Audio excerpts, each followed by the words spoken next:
refrain of who I think I am.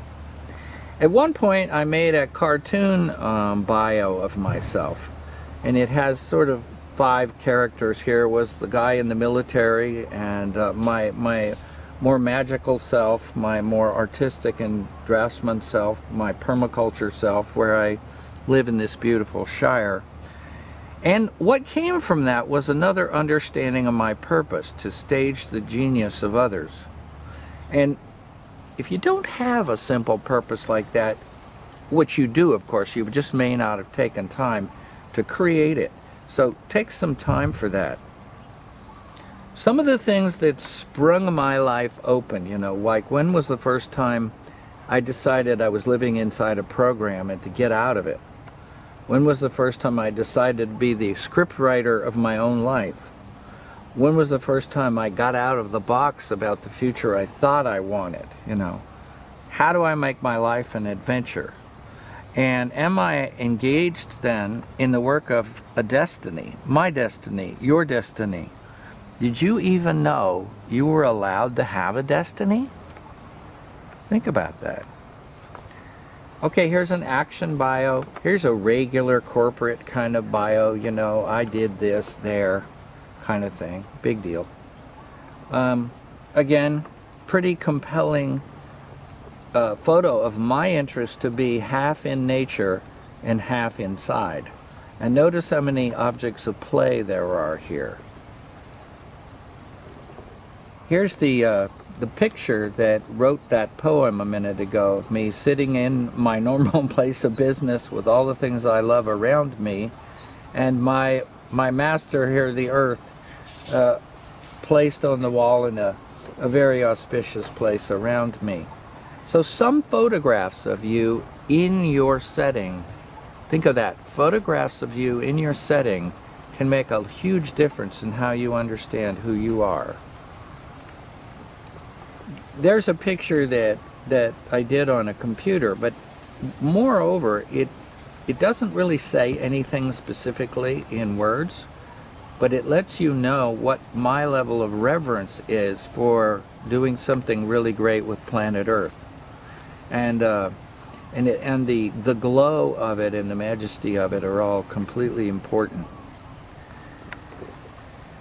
Here's a whole sort of accounting of my journey as a social architect with the major tasks I've decided to take on. And as I mentioned before, you see these pages, you know, allow me to collect, there's 7 pages here, the rest of the story, and keep it in a good way on archive level paper for the future. Here's a piece I wrote, and notice how close up to the front of my book it is. It's about my body. Here's a thing that Western people do not really spend a lot of time with. Very often, Western people just think of their body like a vehicle, taking them to work, taking them to the ball game, taking them home. But there is, in fact, in this miracle body, a lot of very, very personal things that you can learn about yourself if you take the time to do that. Here is one of my first social architecture adventures. It's now on my property. It's a very special place where we meet together. And it reflects the fact that I believe that paradise is really just a great landscaping job and a nice shot at the architecture. This is my philosophy, and I won't presume to think you're interested in that, but what is your philosophy? Do you actually have one? I mean, I think you probably know what philosophy is, but really, if something happened to you and you were sitting in front of somebody like St. Peter and they asked you what your philosophy of life is, what would you say? Here's my understanding of my intelligence, is that I have expressive intelligence, literal intelligence, spatial intelligence, etc., just like all the people in the Western world do. But I also have a body intelligence, intuitive, receptive, native, and emotional intelligence, which I think Western people generally do not have, but tribal people do. So I think of myself as a techno-tribal person. You know, here I write about what I think the big ticket items are in my life in order to find out what my life balance is. And the book goes on with some very important things to me. This was a bar I designed in a chateau in the Czech Republic, you know, as part of my social architecture. Here's a cartoon I did of myself at one point that gives you a sense of the interior fire that I have, and a lot of people think of me having. They call me the lightning rod in the Army. Here's a time when I actually wrote 6 pages after 3 perfect days to just remind myself that the world does work sometimes, and it works again and again and again, and it amazes me again and again and again. Like some of the wise people have said, whatever you focus on not only preoccupies your mind, but it gets so big it blots out the other part. So the more I think about how my life is working, the more it blots out all my fears and woes. This is a project I started in the Army called the 1st Earth Battalion. It's a proto-mythology, something I did that is still working in the Army to give them a better sense of how to serve the planet in a creative way. So what has been your gift? What have been your gifts? How have you remembered yourself in that way? And so it goes. I will now simply take you back to the sort of end of things. At the end of the book, I wrote about how this was important, and I'm gonna take a little time with this because I want you to know this is the subject of this video. The 10 most important things about doing this archive. I felt a grand sense of achievement that put my fears to bed. A profound fearlessness. Knowing I had done stuff and seeing it all here gave me this sense of I am enough, and therefore I can be relatively fearless. It allowed me to choose a lifestyle of moment-to-moment discovery, because I sort of, okay, done the big work, now I can choose on a moment-to-moment basis what I want to do.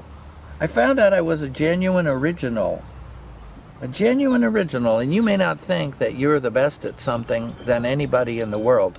But if you keep zeroing in on what you know and what you do and what you've perfected, you will find out you are the best person in the world at something. It's about time you figured out what that was. I had a freedom to decide what was important for me about all things. I had a comfort of that I could die knowing what life was about, and that I soaked up most of it and still had a taste for the ride. And so it goes. You see how that sort of takes count of what it is to me, what it means to be alive? And when I then reviewed it here, I noticed that my life was lived as a prayer of deep gratitude. And if you stay in a level of deep gratitude most of the time, you will be in your soul self. You will be in the self that can feel everything that is going on. Life won't just go flying by as tidbits in your mind, because you will have been swallowing the whole time. Life is an act of full being. Life is an act of service. Life is an act of art. Life is an act of love. Life is an act of honor. Life is an act of family. And life is an act of consequence. These are all questions you can ask yourself in more detail if you really want to get into the big parts of things and life. Here's the beautiful man that helped me make this book, Jesus Sanchez. I want to thank him formally for all he's done, and say that it has been a joy, and was a joy. It was not at all tedious once I got started in this process. And so you might have to watch this a couple of more times, because there's some pretty big questions here. But the idea is, you are important enough to do this for yourself. Take time to do it. Life on planet Earth is a precious thing, but not if you don't notice. Thank you. This is Jim Channon. Go Planet.